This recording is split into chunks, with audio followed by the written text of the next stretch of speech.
제5장. 대제사장마다 사람 가운데서 택한 자이므로 하나님께 속한 일에 사람을 위하여 예물과 속죄하는 제사를 드리게 하나니, 그가 무식하고 미혹된 자를 능히 용납할 수 있는 것은 자기도 연약에 휩싸여 있음이라. 그러므로 백성을 위하여 속죄제를 드림과 같이 또한 자신을 위하여도 드리는 것이 마땅하니라. 이 존귀는 아무도 스스로 취하지 못하고 오직 아론과 같이 하나님의 부르심을 받은 자라야 할 것이니라. 또한 이와 같이 그리스도께서 대제사장 되심도 스스로 영광을 취하심이 아니요 오직 말씀하신 이가 그에게 이르시되, 너는 내 아들이니 내가 오늘 너를 낳았다. 또한 이와 같이 다른 데서 말씀하시되, 내가 영원히 멜기세덱의 반차를 따르는 제사장이라.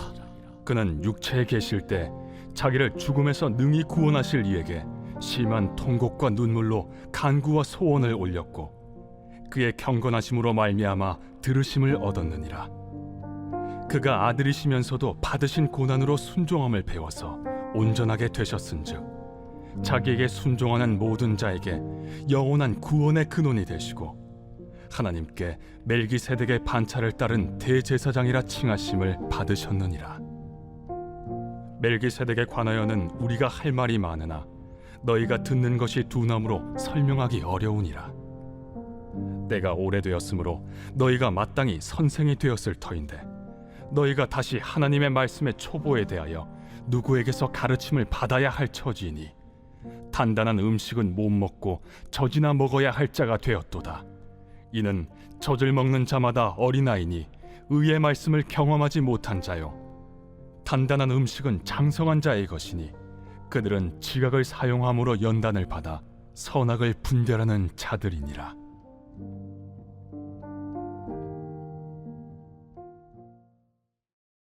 제6장. 그러므로 우리가 그리스도의 도의 초보를 버리고 죽은 행실을 회개함과 하나님께 대한 신앙과 세례들과 안수와 죽은 자의 부활과 영원한 심판에 관한 교훈의 털을 다시 닦지 말고 완전한 대로 나아갈지니라. 하나님께서 허락하시면 우리가 이것을 하리라. 한번 빛을 받고 하늘의 은사를 맛보고 성령에 참여한 바 되고 하나님의 선한 말씀과 내세의 능력을 맛보고도 타락한 자들은 다시 새롭게 하여 회개하게 할 수 없나니, 이는 그들이 하나님의 아들을 다시 십자가에 못 박아 드러내놓고 욕되게 함이라. 땅이 그 위에 자주 내리는 비를 흡수하여 바가난 자들이 쓰기에 합당한 채소를 내면 하나님께 복을 받고, 만일 가시와 엉겅퀴를 내면 버림을 당하고 저주함에 가까워 그 마지막은 불사름이 되리라. 사랑하는 자들아, 우리가 이같이 말하나 너희에게는 이보다 더 좋은 것, 곧 구원에 속한 것이 있음을 확신하노라. 하나님은 불의하지 아니하사 너희 행위와 그의 이름을 위하여 나타낸 사랑으로 이미 성도를 섬긴 것과 이제도 섬기고 있는 것을 잊어버리지 아니하시느니라. 우리가 간절히 원하는 것은 너희 각 사람이 동일한 부지런함을 나타내어 끝까지 소망의 풍성함에 이르러 게으르지 아니하고 믿음과 오래 참음으로 말미암아 약속들을 기업으로 받는 자들을 본받는 자 되게 하려는 것이니라. 하나님이 아브라함에게 약속하실 때 가리켜 맹세할 자가 자기보다 더 큰 이가 없으므로 자기를 가리켜 맹세하여 이르시되, 내가 반드시 너에게 복주고 복주며 너를 번성케 하고 번성케 하리라 하셨더니 그가 이같이 오래 참아 약속을 받았느니라. 사람들은 자기보다 더 큰 자를 가리켜 맹세하나니 맹세는 그들이 다투는 모든 일의 최후 확정이니라. 하나님은 약속을 기업으로 받는 자들에게 그 뜻이 변하지 아니함을 충분히 나타내시려고 그 일을 맹세로 보증하셨나니, 이는 하나님이 거짓말을 하실 수 없는 이 두 가지 변하지 못할 사실로 말미암아 앞에 있는 소망을 얻으려고 피난처를 찾은 우리에게 큰 안위를 받게 하려 하심이라. 우리가 이 소망을 가지고 있는 것은 영혼의 닷 같아서 튼튼하고 견고하여 휘장 안에 들어가나니 그리로 앞서가신 예수께서 멜기세덱의 반차를 따라 영원히 대제사장이 되어 우리를 위하여 들어가셨느니라. 제7장. 이 멜기세덱은 살렘 왕이요 지극히 높으신 하나님의 제사장이라. 여러 왕을 쳐서 죽이고 돌아오는 아브라함을 만나 복을 빈 자라. 아브라함이 모든 것의 10분의 1을 그에게 나누어 주니라. 그 이름을 해석하면 먼저는 의의 왕이요 그 다음은 살렘 왕이니 곧 평강의 왕이요 아버지도 없고 어머니도 없고 족보도 없고 시작한 날도 없고 생명의 끝도 없어 하나님의 아들과 닮아서 항상 제사장으로 있느니라. 이 사람이 얼마나 높은가를 생각해보라. 조상 아브라함도 노량물 중 10분의 1을 그에게 주었느니라. 레위의 아들들 가운데 제사장의 직분을 받은 자들은 율법을 따라 아브라함의 허리에서 난 자라도 자기 형제인 백성에게서 10분의 1을 취하라는 명령을 받았으나 레위 족보에 들지 아니한 멜기세덱은 아브라함에게서 10분의 1을 취하고 약속을 받은 그를 위하여 복을 빌었나니 논란의 여지 없이 낮은 자가 높은 자에게서 축복을 받느니라. 또 여기는 죽을 자들이 10분의 1을 받으나 저기는 산다고 증거를 얻은 자가 받았느니라. 또한 10분의 1을 받는 레위도 아브라함으로 말미암아 10분의 1을 바쳤다고 할 수 있나니 이는 멜기세덱이 아브라함을 만날 때 레위는 이미 자기 조상의 허리에 있었음이라. 레위 계통의 제사 직분으로 말미암아 온전함을 얻을 수 있었으면 백성이 그 아래에서 율법을 받았으니 어찌하여 아론의 반차를 따르지 않고 멜기세덱의 반차를 따르는 다른 한 제사장을 세울 필요가 있느냐. 제사 직분이 바꾸어졌은즉 율법도 반드시 바꾸어지리니 이것은 한 사람도 제단 일을 받들지 않는 다른 지파에 속한 자를 가리켜 말한 것이라. 우리 주께서는 유다로부터 나신 것이 분명하도다.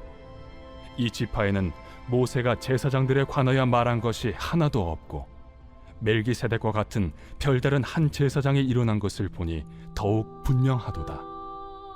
그는 육신에 속한 한 계명의 법을 따르지 아니하고 오직 불멸의 생명의 능력을 따라 되었으니 증언하기를 내가 영원히 멜기세덱의 반차를 따르는 제사장이라 하였도다. 전에 있던 계명은 연약하고 무익함으로 패하고 율법은 아무것도 온전하게 못할지라. 이에 더 좋은 소망이 생기니 이것으로 우리가 하나님께 가까이 가느니라. 또 예수께서 제사장이 되신 것은 맹세 없이 된 것이 아니니 그들은 맹세 없이 제사장이 되었으되 오직 예수는 자기에게 말씀하신 이로 말미암아 맹세로 되신 것이라. 주께서 맹세하시고 뉘우치지 아니하시리니 내가 영원히 제사장이라 하셨도다.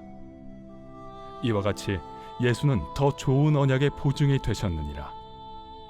제사장 된 그들의 수요가 많은 것은 죽음으로 말미암아 항상 잊지 못함이로되 예수는 영원히 계심으로 그 제사장 직분도 갈리지 아니하느니라.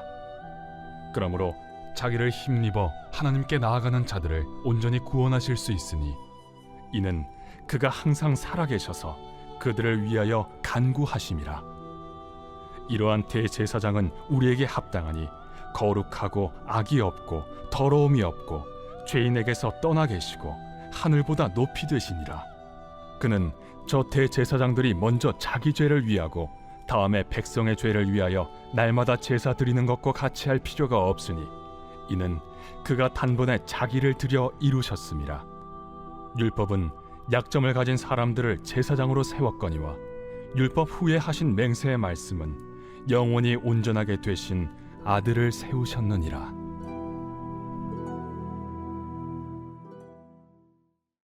제8장. 지금 우리가 하는 말의 요점은 이러한 대제사장이 우리에게 있다는 것이라. 그는 하늘에서 지극히 크신 이의 보좌 우편에 앉으셨으니 성소와 참 장막에서 섬기는 이시라. 이 장막은 주께서 세우신 것이요 사람이 세운 것이 아니니라. 대제사장마다 예물과 제사드림을 위하여 세운 자니 그러므로 그도 무엇인가 드릴 것이 있어야 할지니라. 예수께서 만일 땅에 계셨더라면 제사장이 되지 아니하셨을 것이니 이는 율법을 따라 예물을 드리는 제사장이 있음이라. 그들이 섬기는 것은 하늘에 있는 것의 모형과 그림자라. 모세가 장막을 지으려 할 때 지시하심을 얻음과 같으니 이르시되 삼가 모든 것을 산에서 내게 보이던 본을 따라 지으라 하셨느니라. 그러나 이제 그는 더 아름다운 직분을 얻으셨으니 그는 더 좋은 약속으로 세우신 더 좋은 언약의 중보자시라. 저 첫 언약이 무흠하였더라면 둘째 것을 요구할 일이 없었으려니와 그들의 잘못을 지적하여 말씀하시되 주께서 이르시되 볼지어다 날이 이르리니 내가 이스라엘 집과 유다 집과 더불어 새 언약을 맺으리라. 또 주께서 이르시기를 이 언약은 내가 그들의 열조의 손을 잡고 애굽 땅에서 인도하여 내던 날에 그들과 맺은 언약과 같지 아니하도다. 그들은 내 언약 안에 머물러 있지 아니하므로 내가 그들을 돌보지 아니하였노라. 또 주께서 이르시되 그날 후에 내가 이스라엘 집과 맺을 언약은 이것이니 내 법을 그들의 생각에 두고 그들의 마음에 이것을 기록하리라. 나는 그들에게 하나님이 되고 그들은 내게 백성이 되리라. 또 각각 자기 나라 사람과 각각 자기 형제를 가르쳐 이르기를 주를 알라 하지 아니할 것은 그들이 작은 자로부터 큰 자까지 다 나를 알미라. 내가 그들의 불의를 궁휼히 여기고 그들의 죄를 다시 기억하지 아니하리라 하셨느니라. 새 언약이라 말씀하셨음에 첫 것은 낡아지게 하신 것이니 낡아지고 쇠하는 것은 없어져 가는 것이니라.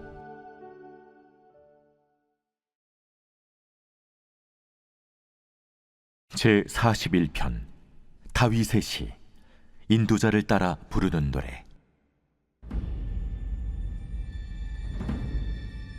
가난한 자를 보살피는 자에게 복이 있으며 재앙의 날에 여호와께서 그를 건지시리로다. 여호와께서 그를 지키사 살게 하시리니 그가 이 세상에서 복을 받을 것이라. 주여, 그를 그 원수들의 뜻에 맡기지 마소서. 여호와께서 그를 병상에서 붙드시고 그가 누워있을 때마다 그의 병을 고쳐주시나이다. 내가 말하기를 여호와여, 내게 은혜를 베푸소서. 내가 주께 범죄하여 싸우니 나를 고치소서 하였나이다. 나의 원수가 내게 대하여 악담하기를 그가 어느 때에나 죽고 그의 이름이 언제나 없어질까 하며 나를 보러 와서는 거짓을 말하고 그의 중심에 악을 쌓았다가 나가서는 이를 널리 선포하오며 나를 미워하는 자가 다 하나같이 내게 대하여 수근거리고 나를 해하려고 꾀하며 이르기를 악한 병이 그에게 들었으니 이제 그가 눕고 다시 일어나지 못하리라 하오며 내가 신뢰하여 내 떡을 나눠 먹던 나의 가까운 친구도 나를 대적하여 그의 발꿈치를 들었나이다. 그러하오나 주 여호와여, 내게 은혜를 베푸시고 나를 일으키사 내가 그들에게 보응하게 하소서. 이로써 내 원수가 나를 이기지 못하오니 주께서 나를 기뻐하시는 줄을 내가 알았나이다. 주께서 나를 온전한 중에 붙드시고 영원히 주 앞에 세우시나이다. 이스라엘의 하나님 여호와를 영원부터 영원까지 송축할지로다. 아멘, 아멘.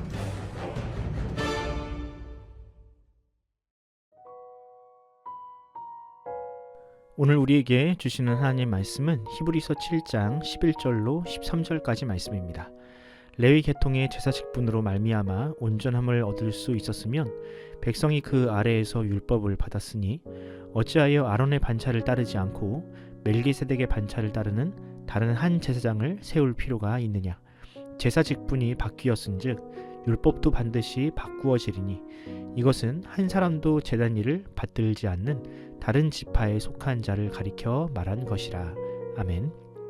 오늘은 익숙한 것을 걷어내면 진리가 보인다 라는 제목으로 하나님 말씀 전하겠습니다. 요즘 유튜브나 인스타그램 같은 SNS 플랫폼들은 크리에이터들에게 쇼츠나 릴스와 같은 짧은 영상, 일명 쇼폼 영상을 제작하도록 유도하고 있습니다. 과거에는 이런 쇼폼 콘텐츠로는 수익을 기대하기 어려웠지만 지금은 수익 창출은 물론이고 그런 영상들이 알고리즘을 타게 만들어줍니다. 왜 그런 짧은 영상들을 장려하는가? 그런 짧은 영상들이 긴 영상들보다 사람들을 더 오래 잡아두기 때문입니다. 아마 여러분들도 그런 경험이 있으실 겁니다. 쇼츠를 보다가 나도 모르게 한두 시간이 훌쩍 지나가 버리는 경험이. 문제는 이런 영상이 우리의 집중력을 완전히 저하시킨다는 사실입니다. 예전에는 영화 한 편을 보기 위해 2시간 정도를 할애하는 일이 너무나 당연했습니다. 하지만 지금은 숏폼에 익숙해져서 단 10분도 집중하지 못합니다. 우리가 영화를 보는 이유가 단지 결말을 알고 싶어서는 아니지 않습니까? 캐릭터의 미묘한 감정 변화, 숨겨진 복선, 그리고 배우의 표정 하나하나에 공감하려고 우리는 영화를 봅니다. 하지만 숏폼에 길들여진 뇌는 그런 긴 시간을 견디지 못합니다. 그런 뇌는 무의식 중에 왜 힘들게 그걸 봐? 그냥 15초짜리 영상을 봐. 훨씬 쉽고 자극적이잖아 라고 명령하게 되는 거죠. 숏폼의 부작용은 학교 현장에서 가장 먼저 나타나고 있습니다. 과거에는 지식을 얻기 위해 긴 시간 수업에 몰두하고 두꺼운 책을 정독했지만 지금은 그마저도 힘들어합니다. 대다수의 학생들은 AI에게 방대한 내용을 요약하게 한 후 그 핵심만 달달 외우는 방식으로 공부를 대신하려 합니다. 교회에서도 마찬가지입니다. 과거에는 목사가 설교를 길게 하면 우리 목사님이 성경에 참 해박하시구나, 우리를 위해 얼마나 열심히 준비하셨을까라며 오히려 그것을 은혜로 받아들이던 때가 있었습니다. 하지만 지금은 어떤가요? 예배 시간이 1시간을 넘어가기 시작하면 교인들은 더 이상 설교 말씀에 집중하지 못하고 손목의 시계만 들여다봅니다. 긴 설교는 더 이상 은혜가 아닌 지루함이 되어버린 것입니다. 물론 이러한 변화를 피할 수 없는 흐름으로 인정하고 그 속도에 맞추어 나가는 건 역시 오늘날 목회자들이 고민해야 할 과제임은 분명합니다. 하지만 염려가 되는 것은 그렇게 깊이 생각하기를 포기하고 오직 효율만을 최고의 가치로 쫓다 보면 성경이 우리에게 주는 가장 중요한 가치들까지 잃어버릴 수 있다는 사실입니다. 성경을 일독하면서 얻는 기쁨과 은혜, 그렇게 하나님과 깊은 교제를 누리는 순수하고 진정성 있는 신앙이 다음 세대에게는 더 이상 대물림되지 못할까 하는 깊은 걱정이 앞서는 요즘입니다. 오늘 본문에는 그렇게 자신들에게 익숙하고 또 편안한 것을 버리지 못하여 본질적인 것을 잃어버렸던 초대교회 성도들, 특히 유대인들을 향한 권면이 담겨 있습니다. 오늘 본문을 통해 이 멜기세덱이라는 제사장이 예수님과 어떤 연관이 있으며 오늘 본문이 지금의 우리에게는 어떤 교훈을 주는지 살펴보는 시간을 가져보도록 하겠습니다. 과거 초대교회 성도들은 예수를 그리스도로 믿는다는 이유로 온갖 핍박과 고난을 당해야 했습니다. 신앙 때문에 직장에서 쫓겨나야 했고 공동체로부터 외면을 당해야 했죠. 특히 유대인들은 유대교로부터 출교를 당하거나 유일한 울타리라고 할 수 있는 가족과 친척들로부터 배척을 당해야 했습니다. 이런 핍박도 문제였지만 더 큰 문제는 평생을 유대인으로 살았던 관성이었습니다. 과거 성전에서 드리던 제사에 대한 그리움을 떨쳐내 버리는 것, 평생을 진리라고 믿어왔던 율법과 유대교의 전통을 완전히 부정하는 일은 결코 쉬운 일이 아니었습니다. 생각해 보십시오. 유대인들은 평생 대제사장은 오직 아론의 후손에서만 나와야 한다라고 배웠습니다. 그런데 갑자기 누군가가 예수야말로 우리를 위한 진정한 대제사장이다라고 한다면 그것이 쉽게 받아들여질까요?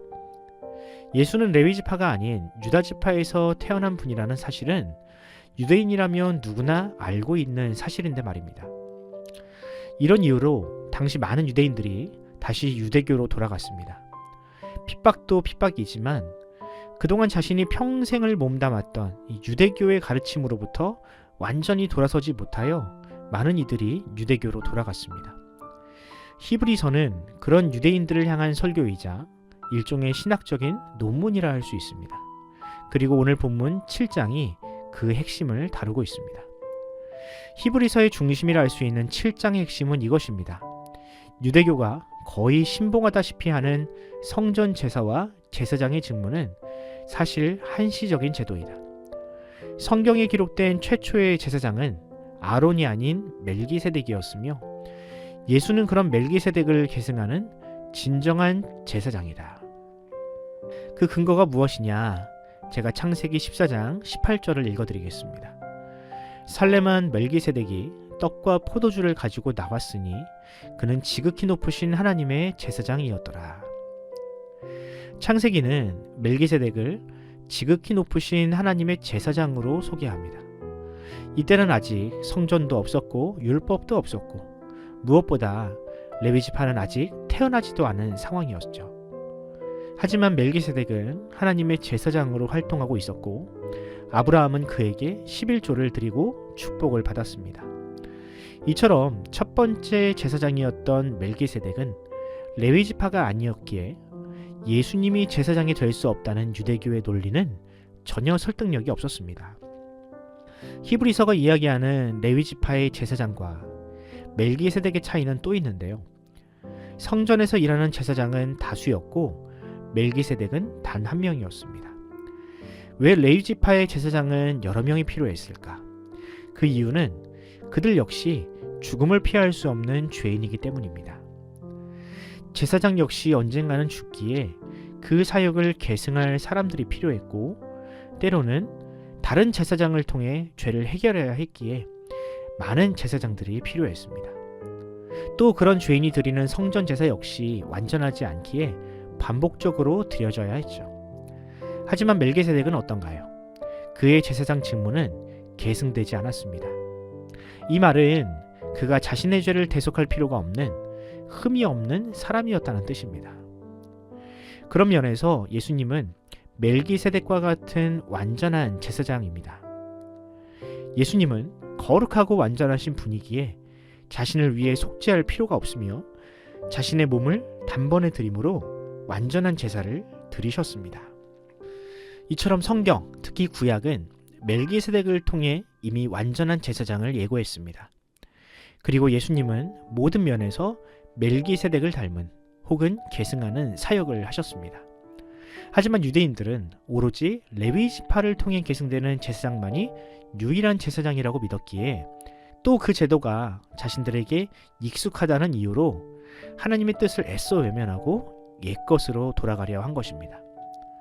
그럼 오늘 본문을 통해 우리는 어떤 교훈을 얻을 수 있을까요? 히브리서와 오늘 우리의 삶에는 어떤 접점이 있을까요?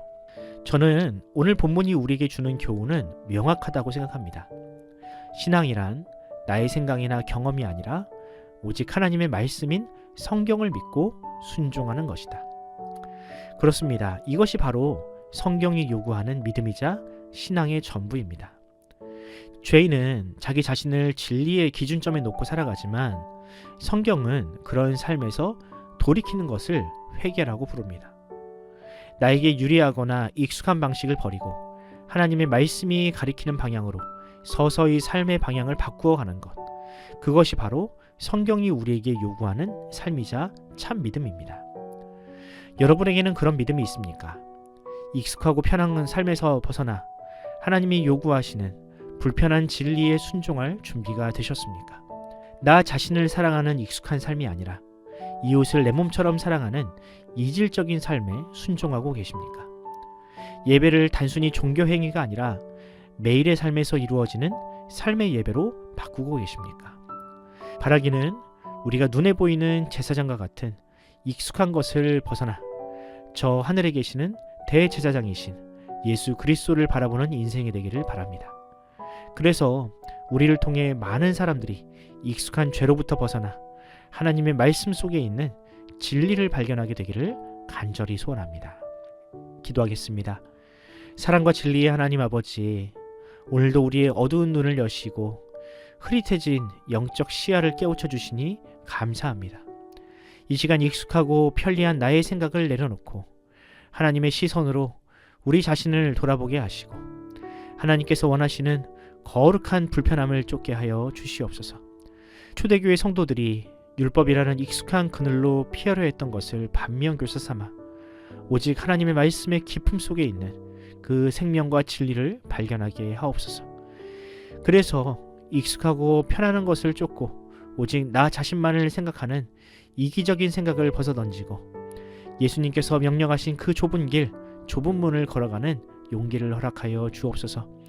오늘 하루 나의 내면에서 울려 퍼지는 유혹을 쫓는 것이 아니라 우리의 대제사장이신 예수님께서 가신 그 영문 밖의 삶을 살기를 원하오니 주여 우리를 인도하여 주옵소서. 감사드리며 우리의 영원한 대제사장이신 예수님의 이름으로 기도드립니다. 아멘. 사랑하는 성도 여러분, 이 새벽 기도하실 때 주님께 그렇게 기도합시다. 주님, 익숙함과 나태함을 버리고 날마다 말씀 속에 있는 새 우물을 발견하는 성도로 살게 하여 주옵소서. 어느새 익숙하다 못해 편리해져 버린 나의 낡은 신앙을 벗어던지고 우리에게 날마다 새로워지라고 말씀하시는 주님의 음성을 듣게 해달라고 기도하시기 바랍니다. 연말입니다. 올 한 해 하나님께서 주신 감사의 제목들을 돌아보고 또 우리 공동체와 또한 우리 이웃들과 나라와 민족을 위해 기도하시기 바랍니다. 또 우리 자녀들을 위해서 기도하실 때에 이 험난하고 유혹 많은 세상에서 신앙을 단단하게 지켜가는 자녀들이 되게 해달라고 기도하시기 바랍니다. 환우들을 위해 기도하실 때 우덕락 성도님과 김창욱 집사님, 한영호 집사님과 이춘자 권사님, 차결선 집사님, 이준우 어린이의 회복을 위해 기도하면서 오늘 하루를 시작하도록 하겠습니다. 함께 기도합시다.